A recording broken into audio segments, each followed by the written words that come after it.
Shalom saudaraku yang kekasih di dalam Tuhan kita, Yesus Kristus. Kita sedang dalam perjalanan pulang. Tidak lama lagi dan perselisihan akan berakhir. Semoga kita yang berdiri di tengah-tengah konflik selalu menjaga visi kita yang tidak terlihat. Lupakanlah hal-hal yang ada di belakang dan jangkaulah hal-hal yang ada di depan. Karena kita harus tahu bahwa kita sementara di dalam perjalanan pulang ke rumah. Sebelum kita dengarkan renungan harian kita hari ini, mari kita berdoa. Ya Tuhan Allah Bapa kami dalam sorga, kami ingin mendengarkan renungan harian pada hari ini. Allah berkati kiranya melalui kuasa Roh Kudus, agar kami dapat memahami firman Tuhan ini, dan kami dapat memastikan di dalam perjalanan pulang ke rumah, kami boleh ada di rumah Tuhan yang telah Tuhan sediakan bagi kami. Terima kasih Tuhan untuk firman-Mu. Dalam nama Yesus kami berdoa. Amin.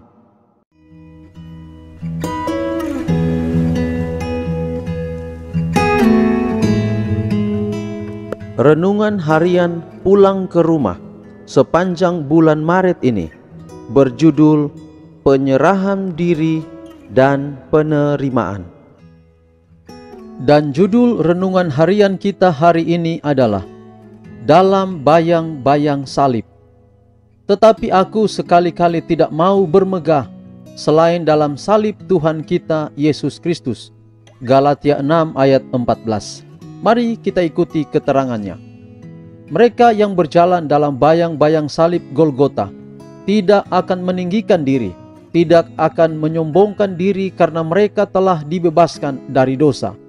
Mereka merasa bahwa oleh karena dosa-dosa merekalah yang menyebabkan penderitaan yang menghancurkan hati anak Allah, dan pikiran ini akan menuntun mereka kepada penyesalan yang mendalam.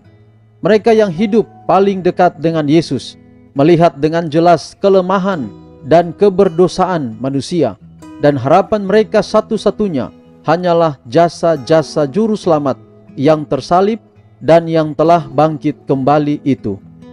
Sekarang pengudusan menonjol di dunia keagamaan, dan bersamaan dengan itu roh meninggikan diri sendiri dan ketidakpedulian kepada hukum Allah yang menandakannya sebagai yang asing bagi agama Alkitab. Para penganjurnya mengajarkan bahwa penyucian adalah pekerjaan seketika, sekejap, oleh mana melalui iman saja mereka memperoleh kekudusan yang sempurna. Percaya saja, kata mereka, dan berkat menjadi milikmu. Tidak diperlukan usaha-usaha lebih jauh di pihak si penerima. Pada waktu yang sama, mereka menyangkal wewenang dan kekuasaan hukum Allah dan mengatakan bahwa mereka telah dibebaskan dari kewajiban memeliharakan hukum-hukum atau perintah-perintah itu. Tetapi apakah mungkin bagi manusia menjadi kudus sesuai dengan kehendak dan tabiat Allah tanpa menyesuaikan atau menyelaraskan diri dengan prinsip-prinsip atau hukum Allah yang adalah pernyataan sifat dan kehendaknya dan yang menyatakan apa yang menjadi kesukaan baginya? Keinginan kepada agama yang gampang, yang tidak menuntut suatu perjuangan, tidak ada penyangkalan diri, tidak ada perpisahan dengan kebodohan dunia ini, telah membuat ajaran iman hanya iman menjadi ajaran atau doktrin yang populer. Tetapi apakah yang dikatakan oleh firman Allah? Kesaksian firman Allah menentang ajaran iman tanpa perbuatan yang menjerat itu. Bukanlah iman yang hanya menuntut kemurahan surga tanpa menyesuaikan dengan syarat-syarat atas mana kemurahan diberikan. Itu hanyalah dugaan, karena iman yang sejati berdasarkan janji-janji dan syarat-syarat Alkitab.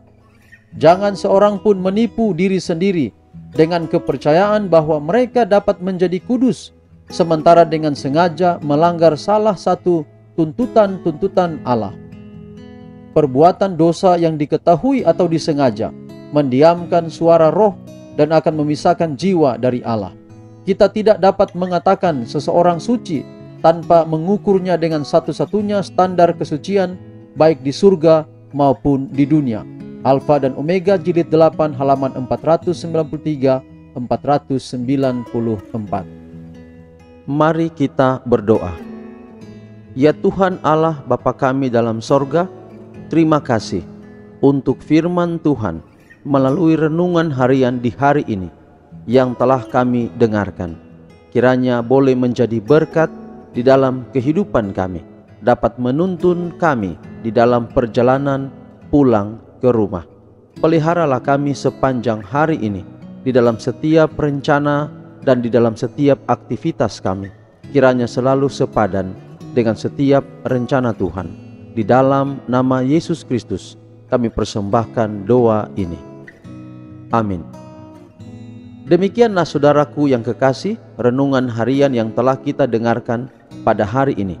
Kiranya dengan renungan ini dapat memotivasi kita untuk semangat di dalam perjalanan kita untuk pulang ke rumah. Tuhan memberkati kita. Shalom.